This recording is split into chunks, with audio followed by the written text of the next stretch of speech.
ప్రజాప్రతినిధుల అక్రమాస్తుల కేసు దాదాపుగా 14-15 ఏళ్ల నుంచి అలా సాగుతూనే ఉంది. దాదాపు దేశంలో 4,000 మంది ఎంపీలు కానీ ఎమ్మెల్యేలు కానీ వందల వేల కోట్ల రూపాయలు అక్రమాస్తులు కలిగి ఉన్నారు అని వాళ్ళ మీద కేసులు ఉన్నాయి. ఆ కేసుల్ని వెంటనే తెమల్చాలి, స్పీడ్ కోర్టులు పెట్టి ఫాస్ట్ ట్రాక్ కోర్టులు పెట్టి రోజువారీ విచారణ చేసి వెంటనే వాళ్ళని శిక్ష పడేలా చేయాలి, వాళ్ళని ఎన్నికల్లో పోటీ చేయడానికి అనర్హులుగా చేయాలనేది ఒక ఆశ, ఒక కోరిక. సుప్రీంకోర్టే ఈ డెసిషన్ తీసుకుంది. సుప్రీంకోర్టే అన్ని రాష్ట్రాలకి చెప్పింది. బట్ అది ముందుకెళ్ళదు. ఎందుకంటే పార్టీలు వేరైనా వాడిని వీడు కాపాడుకుంటాడు, వీడు వాడు కాపాడుకుంటాడు. ఎందుకు పెడతారు స్పెషల్ కోర్టులు పెట్టి ఎందుకు ఇది చేస్తారు? జగన్మోహన్ రెడ్డి కేసే తీసుకుంటే ఇప్పుడు ఆయన 10-11 ఏళ్ళ నుంచి బెయిల్ మీద దిగుతాడు, హ్యాపీగా ఎంజాయ్ చేసుకుంటా. ముఖ్యమంత్రి కూడా 7 బెయిల్లోనే. అదే ఆనాడే ఫాస్ట్ ట్రాక్ కోర్టులు సుప్రీంకోర్టు ముందు అనుకున్నప్పుడే పెట్టుంటే స్పీడ్గా అయ్యి నిజంగా ఆయన దోషిగా తెలితే ఆయనకి ఎన్నికల పోటీ చేసే అవకాశమే ఉండదు కదా. ఒకవేళ అవన్నీ తప్పుడు ఆరోపణలు అంటే బ్రహ్మాండంగా ఆయన కడిగిన బుత్తంలాగా తిరిగేవాడు, కాళ్ళు ఎగరేసుకొని, ఇంకా ఇప్పుడు తిరుగుతున్నాడు కాళ్ళు ఎగరేసుకొని, కానీ ఇంకా 2 కాలర్లు ఎగరేసుకుని తిరిగేవాడు. ఇది ఏం దౌర్భాగ్యం మన దేశంలో ఈ వ్యవస్థలకి. ఆనరబుల్ కోర్ట్స్ గౌరవప్రదంగా మాట్లాడుతూనే చెప్తున్నాను నేను ఈ మాట. పైగా ఈయన బెయిల్ రద్దు చేయాలని రఘురామకృష్ణరాజు గారు ఒక కేసు వేశాడు. అది సాగది అది 2 ఏళ్ళు 3 ఏళ్ళు అవుతుంది. అది చివరికి ఆయన విత్డ్రా చేసుకునే పరిస్థితి వచ్చింది.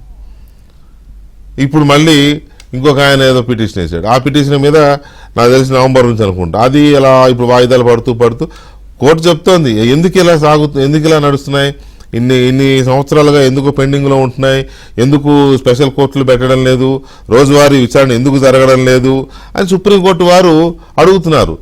కోర్టు వారు అడిగితే ఎవరు చెప్పాలి? ఇంకా జరిపించాల్సిందే వాళ్ళు, నడిపించాల్సిందే వాళ్ళే అడిగితే ఎవరు చెప్పాలి? రాష్ట్ర ప్రభుత్వాలు కోర్టులు ఏర్పాటు చేయాలి. మరి జడ్జిలను ఎవరు ఇవ్వాలి? రిటైర్డ్ అయ్యే జడ్జికి అప్పచెప్తారు ఆ కేసులు. ఆయన సగం విన్నాక రిటైర్ అయిపోతారు, మళ్ళీ కొత్త వస్తారు, మళ్ళీ మొదటి నుంచి రెడ్డి వచ్చి మొదలైనట్టుగా ఉంటుంది వ్యవహారం. కొన్ని రాష్ట్ర ప్రభుత్వాలు ఏమో స్పెషల్ కోర్టులు పెట్టలేదు. ఎందుకు పెడతారు వాళ్ళు? మీకు తెలియదా? రాజకీయ నాయకులందరూ ఒకటే ఓడిపోయినా గెలిచినా వాళ్ళు చీకట్లో మిత్రులని కోర్టులకు తెలియదు ఈ విషయం.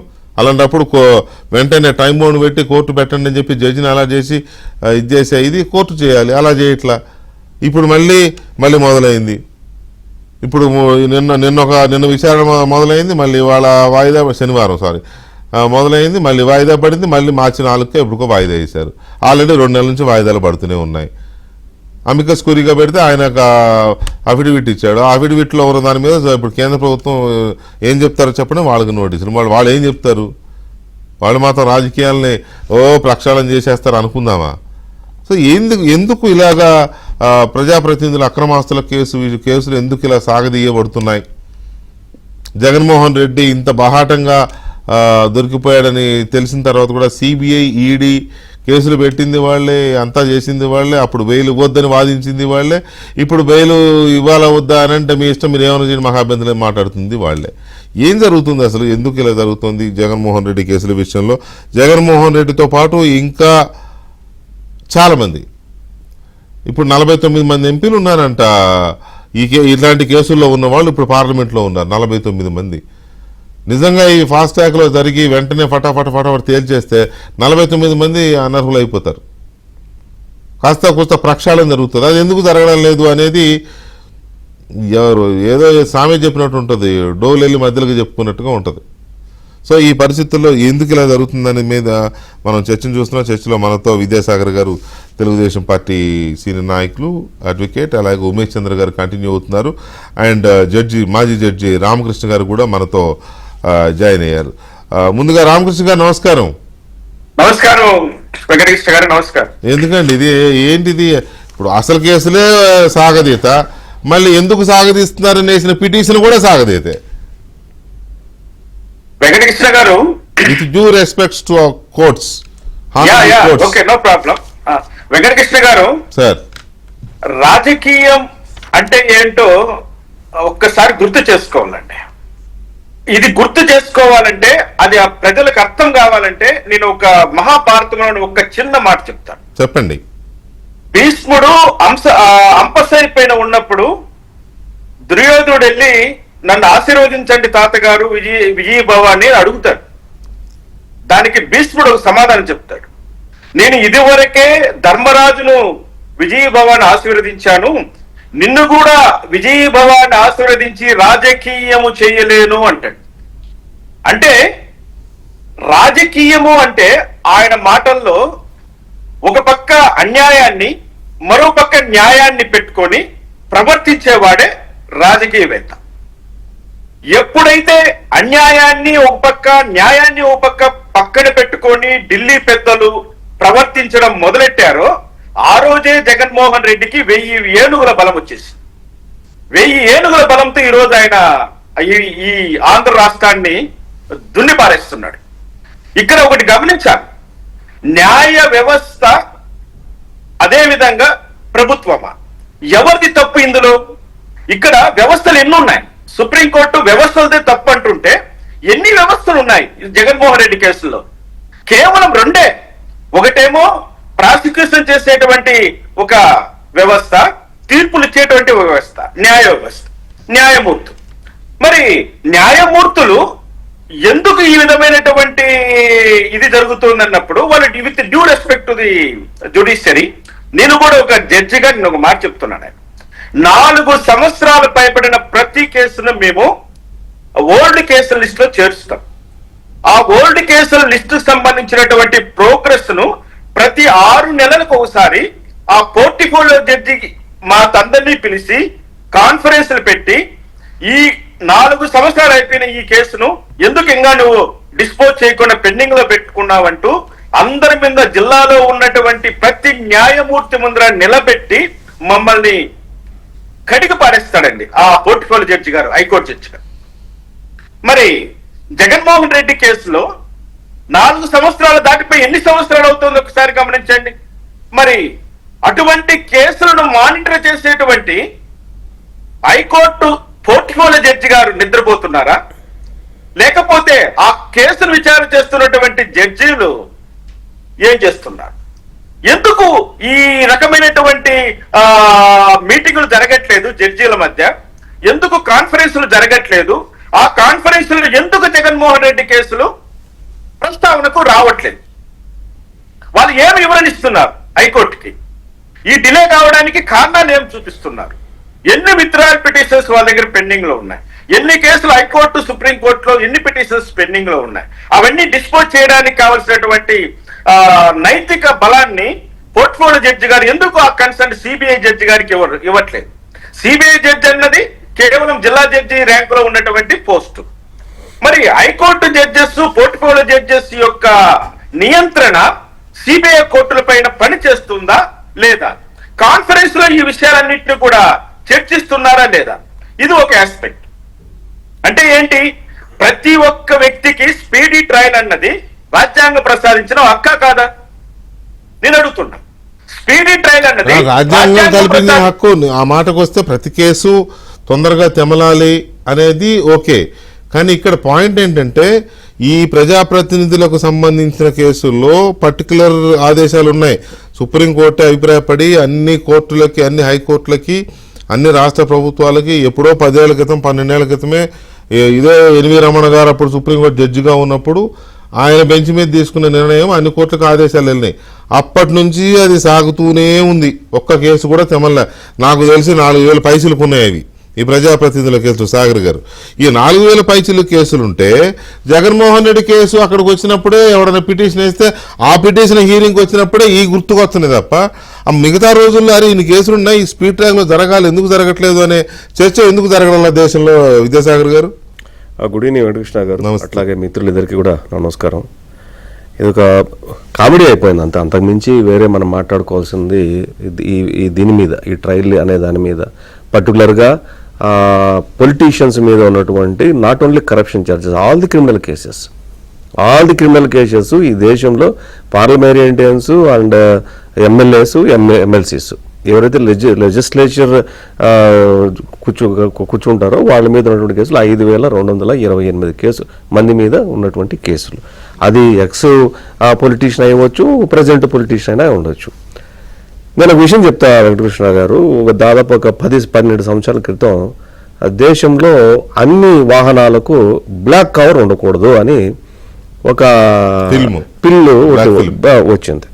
దాని మీద సుప్రీంకోర్టులో వాదన జరిగినప్పుడు ఏమైందంటే పోలీసు వాళ్ళు ఏం చెప్పారంటే మాకు చాలా కష్టం అవుతుంది, అంతకులు లేకపోతే క్రిమినల్స్ అంతా పారిపోతున్నారు, మేము ఐడెంటిఫై చేయలేకపోతున్నాం అంటే సుప్రీంకోర్టు రూలింగ్ ఇచ్చింది.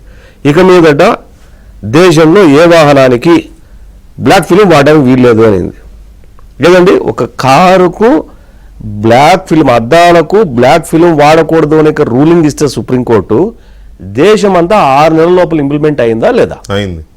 అలాంటప్పుడు సుప్రీంకోర్టు ఇచ్చేటటువంటి ఎవరైతే ప్రజాప్రతినిధులు ఉన్నారో, క్రిమినల్ కేసులు ఎదుర్కొంటున్నారో వాళ్ళ మీద సపరేట్ ట్రయల్ కోర్ట్స్ పెట్టి ట్రయల్ జరిపి వాళ్ళ కేసుల్ని త్వరితగతిన విచారించాలని చెప్పేసి కామెంట్ చేసిన సుప్రీంకోర్టు యొక్క కామెంట్స్ ఒకసారి కాదు, బహుళ సార్లు. అంటే కేవలం ఒక కవర్కు ఉన్నటువంటి వాల్యూ కూడా ఈ క్రిమినల్ ట్రయల్ ఎదుర్కొన్నటువంటి పొలిటీషియన్స్ మీద కన్సర్న్ లేదు అంటే ఇక్కడ తప్పు ఎవరిది అనుకుందాం. అంటే టాప్ దా, బాటమ్ దా, గవర్నమెంట్స్ దా.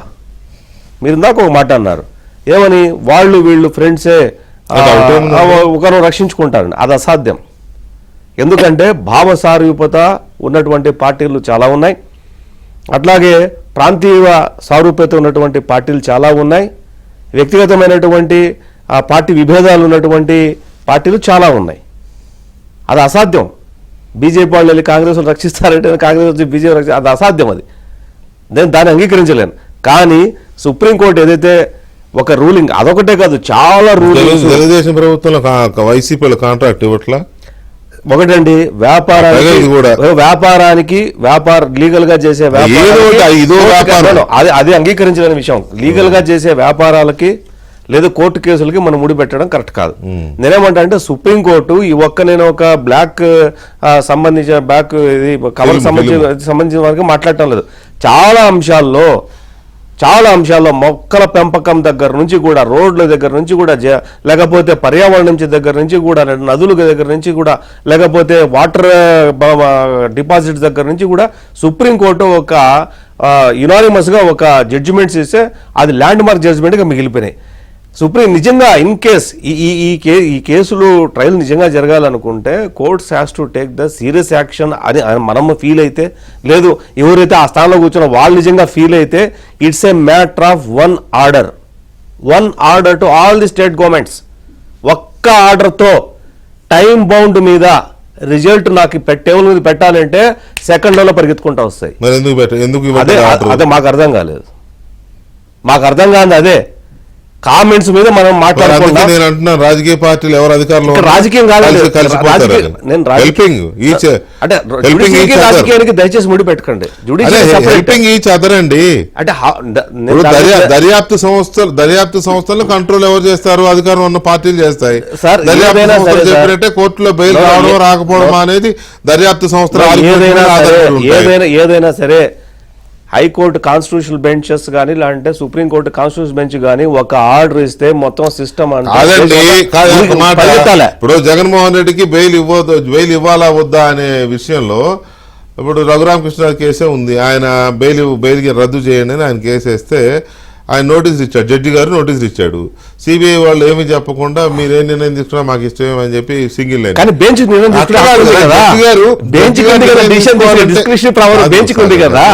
కాదు సాగర్ గారు. జడ్జి గారు నిర్ణయం తీసుకోవాలంటే దర్యాప్తు సంస్థ అవసరం లేదు. వాళ్ళ డిస్క్రిషనరీ పవర్స్ అంటే వాళ్ళకి ఇంకా అన్లిమిటెడ్ పవర్స్. సుప్రీంకోర్టు సీజే అంటే తమాషా అనుకోవాలి ఏంటి, ఎంత మాటలు అదేమైనా డిస్క్రిషనరీ పవర్స్. రాష్ట్రపతిని వివి గిరిని తీసుకొచ్చి చైర్లో కూర్చోబెట్టేటువంటి ఘన చరిత్ర స్వాతంత్ర దేశం మనది.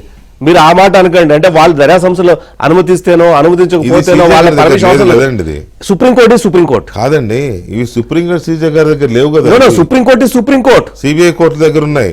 నేను అనేది ఈ రోజు జరిగినది కేసు గురించి మాట్లాడుతున్నాను. నేను ఈ రోజు కనుక ఒక సింగిల్ ఒక రూలింగ్ ఇచ్చేసి ఇన్ని కోట్లు ఇన్ని చోట్ల ఈ పలానా ప్లేసెస్ లో మీరు అరేంజ్ చేసి నాకు 30 days లోపల నాకు ఇవ్వండి అని చెప్పేసి ఒక రూలింగ్ ఇస్తే దేశం అంతా పరిగెత్తి పెట్టుకుంటారు.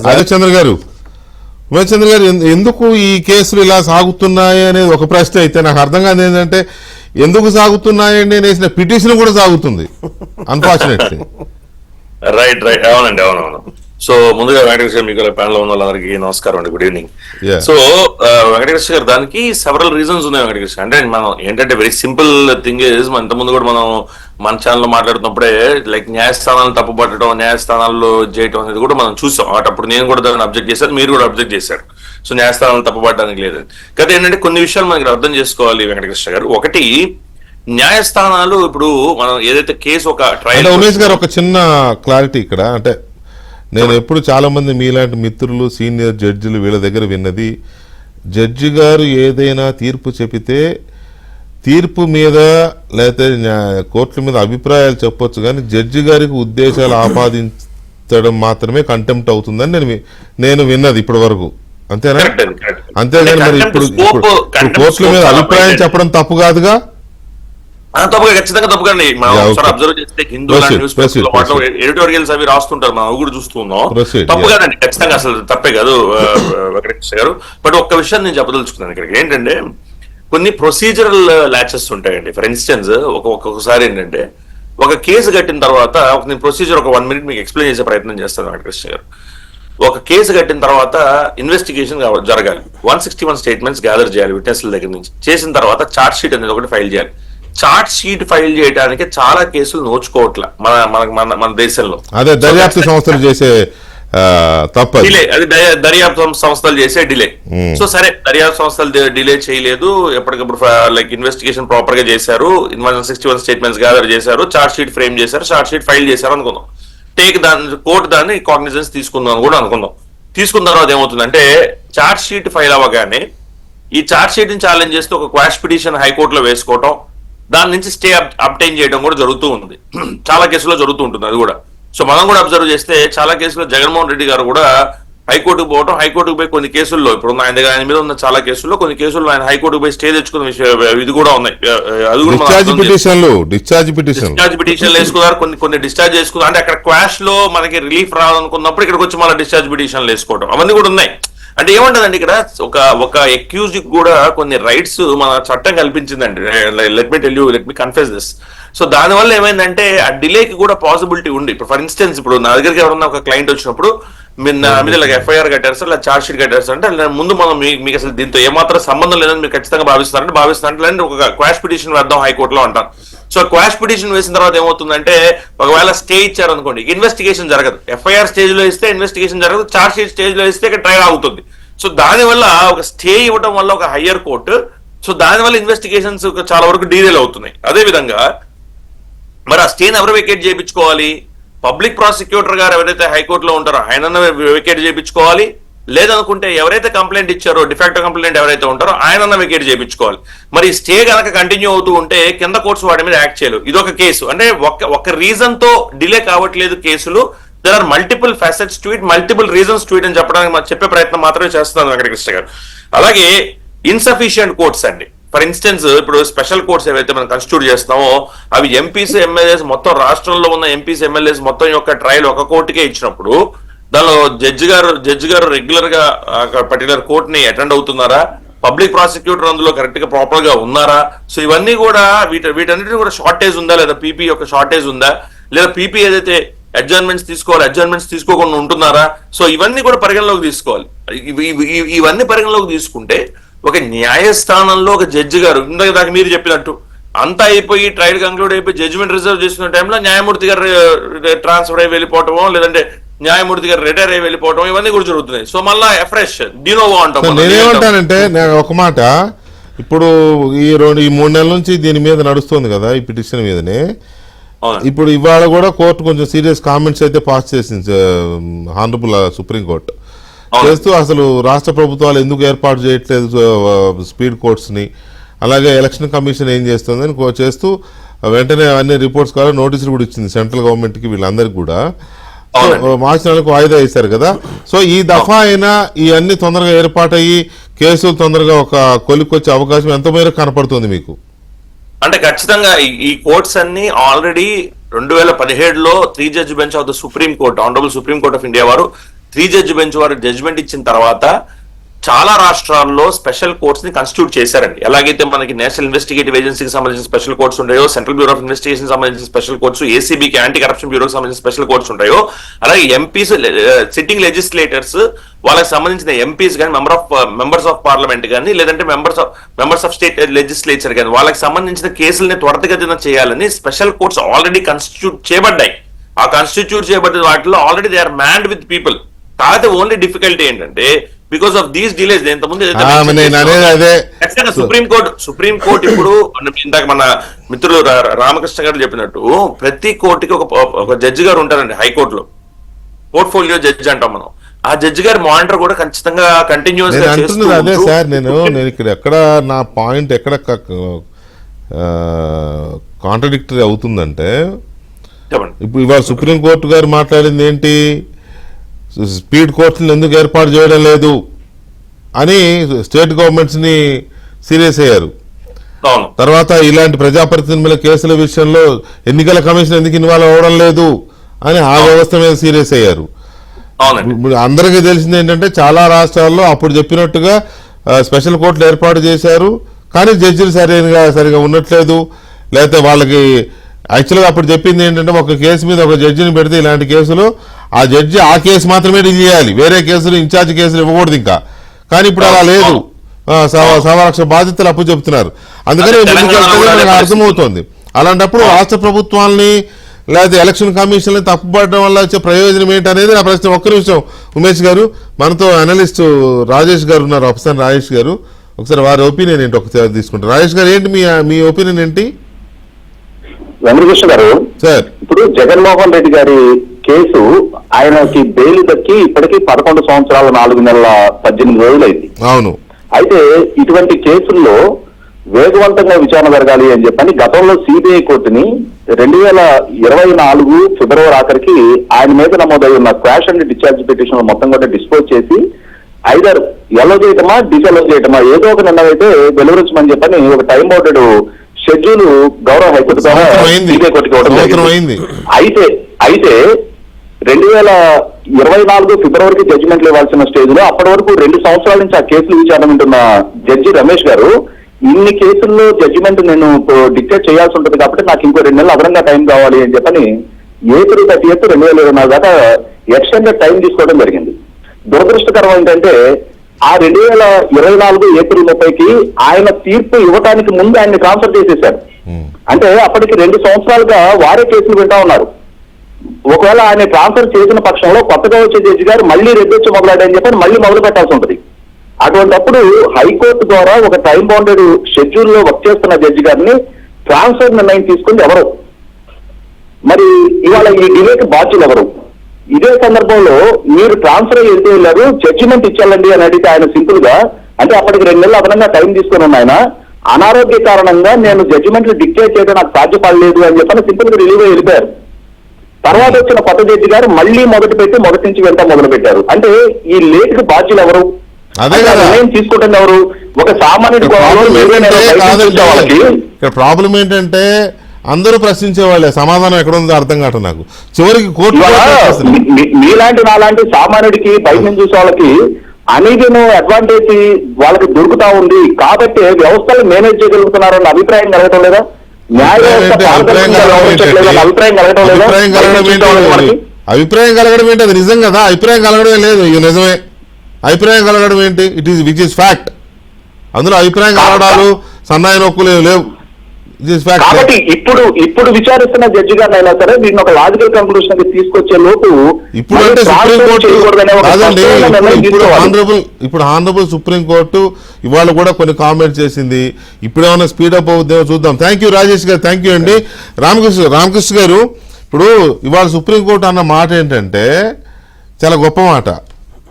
క్రిమినల్ కేసులు ఉంటే ఉద్యోగానికి అనర్హులు, అలాంటిది ప్రజాప్రతినిధులుగా అర్హులు ఎలా అవుతారు అని సుప్రీంకోర్టు వారు చాలా గొప్ప క్వశ్చన్ వేశారు, గొప్ప ప్రశ్న వేశారు.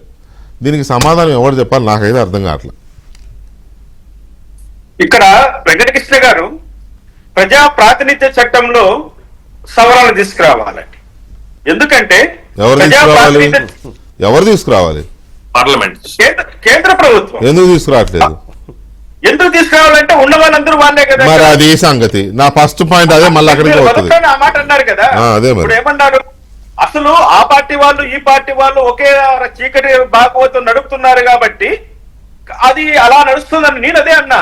అన్యాయాన్ని న్యాయాన్ని పక్కన పెట్టుకున్న పెద్దలు ఉంటే ఇంకా అదే రాజకీయం అన్నా. ఇక్కడ ఒకటి గమనించాలి వెంకటకృష్ణ గారు, సూటిగా ఒక మాట చెప్పేస్తున్నా, ఎవరైనా జగన్మోహన్ రెడ్డితో పాటు ముద్దాయిలుగా ఉన్నవాడు ఎవడైనా సరెండర్ అయిపోయి లోపల కూర్చున్నాడంటే ఈ కేసులు తెరమలుతాయండి, ఖచ్చితంగా తెరమలుతాయి. ఎందుకంటే జగన్మోహన్ రెడ్డి గారి బెయిల్ క్యాన్సిల్ చేయలేం మనం. మీరేంటి విజయసాయి రెడ్డి గారికి ఏమైనా గాలం వేస్తున్నారా ఏంటి? చెప్తున్నా చూడు, జగన్మోహన్ రెడ్డి వెనకాల తోకలు ఉన్నాయి కదండి, ఆయనతో పాటు ముద్దాయిలు ఉన్నారు కదా, అందులో ఒక్కరిని తీసుకొచ్చి లోపలేసేసేయండి చాలు. ఎందుకంటే మేము మాకున్న నేను కూడా జడ్జిగా చేశాను కూడా చెప్తున్నా, ఎవరైనా అండర్ ట్రయల్ ప్రిజనర్ ఉంటే రోజువారీ విచారణ చేస్తామండి మేము. అండర్ ట్రయల్ ప్రిజనర్ ఉంటే Jaganmohan Reddy under trial prisoner. సరే, ఇప్పుడు మార్చి 4కు వాయిదా వేశారు కదా, మార్చి 4 దీంతో ఈసారి సుప్రీంకోర్టు తీసుకోబోయే నిర్ణయంతో ఇక డైలీ ట్రయల్ స్టార్ట్ అవుతుంది. వీలైనంత త్వరగా ఈ కేసులు కొలిక్కొస్తాయి. జగన్మోహన్ రెడ్డి గారి కేసులో ఆయన దోష నిర్దోష అని కూడా తేలుతుంది అతి త్వరలో అని అనుకోవచ్చా? బ్రీఫ్ గా సూటిగా విచారణ జరిగితే, రోజువారీ విచారణ జరిగితే జగన్మోహన్ రెడ్డి 100% ముద్దాయిగా తేలడం అన్నది వాస్తవం. అది ఆయన ముద్దాయిగా తేలుతాడు కాబట్టి ఆయన కేసులను కంప్లీట్ చేయకుండా ఆయనకున్నటువంటి ఆర్థిక బలాన్ని, అంగ బలాన్ని, బంధువర్గాన్ని మొత్తం ఉపయోగించి అన్ని చోట్ల మేనేజ్మెంట్ చేస్తారనేది వాస్తవం. Right, okay.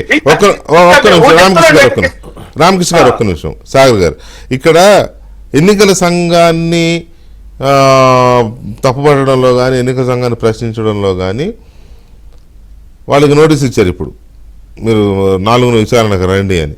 ఎన్నికల సంఘాన్ని తప్పుపట్టడంలో ఇదేంటే నాకు అర్థం కాలేదు. ఎందుకు అని అంటే, కోర్టులు ఎవరికైనా శిక్ష వేస్తే, ఇప్పుడు రాహుల్ గాంధీకి వేసిందండి సూరత్ కోర్టు, అప్పుడు వెంటనే ఆయన ఇది రద్దు అయిపోయింది కదా, పార్లమెంట్ సభ్యత్వం. ఎన్నికల కమిషన్ వెంటనే రియాక్ట్ అయింది కదా.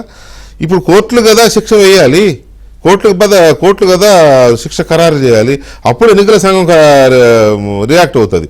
ఇక్కడేమో ఇవి నాంతూ ఉంటాయి, ఎన్నికల సంఘం ఏం చేస్తుంది అర్థం కావట్లేదు. ఇప్పుడు స్టేట్ గవర్నమెంట్స్ మీరే చెప్పారు, దాదాపు చాలా రాష్ట్రాల్లో స్పెషల్ కోర్టులు పెట్టారని చెప్తున్నారు. మరి స్పెషల్ కోర్టులు పెట్టినప్పుడు జడ్జిని పెట్టాల్సింది మళ్ళీ లీగల్ జ్యుడిషియరీ కదా. సో ఇక్కడ అంతా గజిబిజి అయిపోవట్లే. కరెక్టే వెంకటకృష్ణ గారు. ఇక్కడ దాంతోపాటు ఇంకో మాట ఏం చెప్పిందంటే, కేంద్ర ప్రభుత్వానికి ఎలక్షన్ కమిషన్ నోటీసులు ఇస్తూ 3 వారాలు టైం ఇస్తూ, మీరు చెప్పినా చెప్పకపోయినా ట్రయల్ నేను కంటిన్యూ చేస్తానని చెప్పాను. Reactor not reactor, that is your will and wish అని చెప్పి వాళ్ళ కోర్టు వేసింది. వాళ్ళు రియాక్ట్ అవుతారు లేదు, దట్ ఈస్ డిఫరెంట్ స్టోరీ. నేనేమంటే మీకు ఒక చిన్న ఎగ్జాంపుల్, క్లాసిక్ ఎగ్జాంపుల్ చెప్తాను. మన ముంబైలో దాడి జరిగింది. మొత్తం ముంబై అంతా 264 మంది ఏమో బాగా చనిపోయారు. ఆ దేశం మీద జరిగిన ఉగ్రవాద దాడి. ఆ కేసు ట్రయల్ కోర్టు నుంచి స్టార్ట్ ఎట్లా చేశారంటే, ప్రత్యేకంగా పీపీని అరేంజ్ చేశారు, ప్రత్యేకంగా కోర్టును పెట్టారు, ప్రత్యేకంగా పీపీకి సెక్యూరిటీ ఇచ్చారు, ప్రత్యేకంగా ట్రయల్ చేసేటువంటి జడ్జికి సెక్యూరిటీ ఇచ్చారు. ఇప్పటికీ ఆ సెక్యూరిటీ కంటిన్యూ అవుతుంది. ఎక్కడి నుంచి స్టార్ట్ ఎక్కడి వరకు వెళ్ళింది? ట్రయల్ కోర్టు నుంచి వాడికి ఫిక్స్ అయితే, కన్విక్షన్ ఫిక్స్ అయితే, ప్రణబ్ ముఖర్జీ గారు ప్రాణభిక్ష వరకు వెళ్ళింది. ఎన్ని సంవత్సరాలు జరిగిందండి అది? తొందరగానే 9-10 సంవత్సరాలు తేల్చి పడేసి ఉరి తీసేలేదా? అదే లేట్ అనుకున్నాం మనం. అదే లేట్ అనుకున్నాం. అంటే ఒక దేశం మీద జరిగినటువంటి దాడికి ప్రొసీజర్ ఒకటే. ఐపీసీ సిఆర్పిసి ఈరోజు బిఎన్ఎస్ వచ్చింది, ఆ రోజు ఐపీసీ సిఆర్పిసి 2 ఒకటే కదా. ఈ కేసులో కూడా ఐపీసీ సిఆర్పిసి ఒకటే కదా. నేనేమంటానంటే, నేను డిసగ్రీ అవుతాను మన సార్ తోటి, ఉమేష్ చంద్ర గారితో. ఏంటంటే ప్రొసీజర్ పార్ట్, ఆ కేసులో ప్రొసీజర్ పార్ట్ ఐపీసీఆర్పీసీ ఫాలో అయ్యాం కదా, అది కూడా స్పెషల్ కోర్టే కదా. మరి అక్కడ అతను కూడా గవర్నమెంటు కసబ్కి సపరేటు ఒక మనకి ఒక అడ్వకేట్ ఇచ్చింది, నీ వాదన కూడా వినిపించుకో అని చెప్పింది. అక్కడ కూడా ఇంజస్టిస్ ఏం కాలేదు అక్కడ కూడా. అయితే అక్కడ ఇంజస్టిస్ కాలేంది ఈ కేసుల్లో పర్టికులర్గా ఆ కేసులో ఇంట్రెస్ట్ చూపించింది ఎందుకంటే పర్టికులర్ పెక్యులర్ కేసు అని. బట్ ఇవన్నీ పెక్యులర్ కేసులు కాదా? అక్కడ దాకా ఎందుకంటే మన కలకత్తాలో డాక్టర్ 9 నెలలు ఇన్వెస్టిగేషన్ చేసి ట్రయల్ కోర్టు ఇవ్వలేదా? నేనేమంటానంటే ఇవన్నీ కాదు. ఏది మనం చెప్తే అబ్స్ట్రక్షన్స్ అని మనం ఏదైతే మాట్లాడుకుంటున్నామో that is not at all obstructions. After 10 years, after 12 years, after 15 years also we are telling that it is all the obstructions, all the rights to the accused, somebody అనుకుంటే I'm not going to agree. ఇందులో supreme court కనుక serious అయితే, supreme court కనుక కొరడా జులిపిస్తే ఖచ్చితంగా it's matter of 1 year లో మొత్తం ఇది పాలకు పాలు నీళ్ళు అయిపోయి ఎవరు లోపల ఉండాలి ఎవరు బయట ఉండాలి. పైగా నాకు ఇక్కడ ఇందాక మీరు ఓకే కోర్టులు అంటే మనం గౌరవిస్తాము, మనం జడ్జెస్ని ఈ దేశంలో జడ్జిలను మాత్రమే వాళ్ళు అనకూడదుగా, వాళ్ళ జీవితం అయిపోయేంత వరకు అంటే చనిపోయేంత వరకు కూడా, రిటైర్ అయిపోయినాక చనిపోయేంత వరకు కూడా జస్టిస్ అనే అంటాం. అది జడ్జిలకు మాత్రమే ఉంది ఆ హానర్, ప్రివిలేజ్. సో అందువల్ల కోర్టులు అంటే చాలా గౌరవం, చాలా భయం కూడా ఉంటుంది అందరికి, నో డౌట్. కానీ ఒక Supreme Court senior judge next chief justice అయ్యే లిస్టులో ఉంటే ఆయన అలాంటోడు, ఆయన ఇలాంటోడు, ఆయనకి చీఫ్ జస్టిస్ ఇవ్వద్దని లేఖ రాసే ధైర్యం ఎక్కడి నుంచి వచ్చిందండి మరి ఒక మనిషికి? అతని మీద ఏం చర్య తీసుకున్నారు? ఆ జడ్జి మీద అలిగేషన్ చేశాడు, సీజే చేయొద్దని చెప్పారు కదా, చెప్పితే సీజే చేశారు కదా. సీజే చేశారంటే ఇతను రాసిన లేఖ తప్పనే కదా అర్థం. ఒక జడ్జి మీద అలిగేషన్ చేసిన వ్యక్తిని ఏం చేసింది న్యాయ వ్యవస్థ? సో అందువల్ల బరి తెగించినోడికి అన్ని నడుస్తున్నాయండి. గౌరవించి భయపడుతూ ఉన్న వాడిని మాత్రం ఇంకా ఇరికిస్తోంది ఈ వ్యవస్థలు. అది అంటే end of the day to night I want to make it clear. With regrets. Umesh గారు 1 minute ప్లీజ్, 1 minute చెప్పండి. వెంకటకృష్ణ గారు, ఇప్పుడు లైక్ మీరు చెప్తుంది సరే జనరల్ ఒపీనియన్, అలాగే విజయసాగర్ గారు చెప్పింది కూడా జనరల్ ఒపీనియన్. కాదు మనం అర్థం చేసుకోవాలి ఎట్లా జనరల్ ఒపీనియన్ ఉమేష్ గారు, ఎట్లా general opinion? Kasab case is proven case కదా, Kasab case is proven case కదా, ఆల్ ఐపీసీఆర్ సెపరేట్ కోర్టే కదా, సెపరేట్ కోర్టే కదా. హౌ ఇట్ ఇస్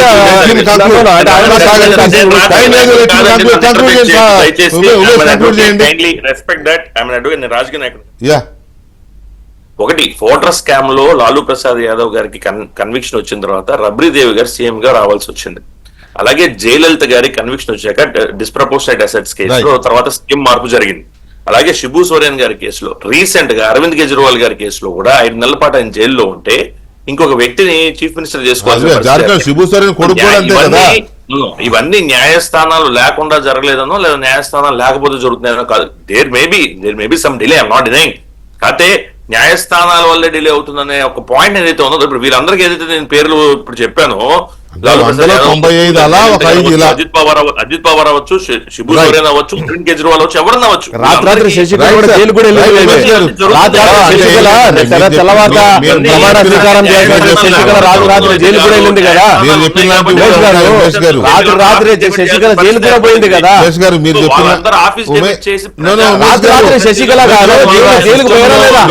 పరపరాగ్రహారం జైలుకు బెంగళూరుకి పంపించిందా లేదా సుప్రీంకోర్టు? సాగర్ గారు మన దేశం వదిలేసి ఎక్కడికి వెళ్ళాల్సిన అవసరం లేదు. కానీ ఉమేష్ గారు, మీరు ఆ సిస్టంలో ఉన్నారు కాబట్టి గౌరవంతోనూ భయభక్తులతోనూ ఆ సిస్టమ్ ప్రొటెక్ట్ చేసుకుని ఇచ్చేయడం నేను తప్పు కట్టను. I welcome it. కానీ మనం ప్రాక్టికల్గా మాట్లాడుకుంటే మీరు చెప్పినట్టు ఒక 100కు 5 ఉండొచ్చు, 95 ఇలాంటివి ఉన్నాయి కదా. Majority is democracy. మనం ఉన్నది అదే సిస్టమ్ లో కాబట్టే ఈ బాగా నీకో న్యాయం నాకో న్యాయమా, నువ్వేదన్నా ఒక మాట అంటేనే ఒక కంటెంప్టా, అవతల వాడు ఒక లెటర్ రాసినా సరే ఎవడు పట్టించుకోడా? ప్రెస్ మీట్లు పెట్టి తిడతారా జడ్జిల్ని? దాన్ని పట్టించుకోరా?